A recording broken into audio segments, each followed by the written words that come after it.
Hi hello welcome to our channel Satyacheri channel. అందుకే నమస్తే. ఇది ఫ్రైడే ఈవినింగ్ మినీ వ్లాగ్ అనమాట. ముందైతే నా వంట అంతా కంప్లీట్ చేస్తాను. నెయ్యి చేద్దామనేసి ఈ వెన్ననైతే మార్నింగే తీసి బయట నెట్టాను అనమాట.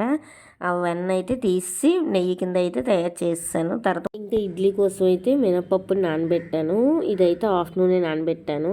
ఈ పప్పుని మిక్సీ అయితే పట్టేసాను అనమాట. ఎందుకంటే నాది గ్రైండర్ పాడైపోయింది, అందుకోసం నేను మిక్సీలో రుబ్బుతున్నాను.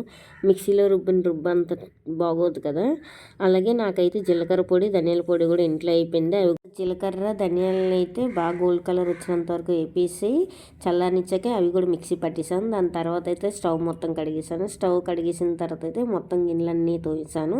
ఆ తర్వాత అయితే నెయ్యి చేశాను కదా, గోదా వస్తుంది కదా, గోదాతో అయితే ఒక స్వీట్ తయారు చేశాను. ఎవరైనా ఈ స్వీట్ కావాలని కూడా ఆల్రెడీ వీడియో అప్లోడ్ చేసి ఇక్కడ ఇస్తాను, ఆ వీడియోని చూసేయండి. అలాగే నైట్కి పనులన్నీ చేసుకుంటే మార్నింగ్ ఫ్రెష్గా ఉంటాం కదా. వీడియోని లైక్ చేయడం మాత్రం మర్చిపోద్దు.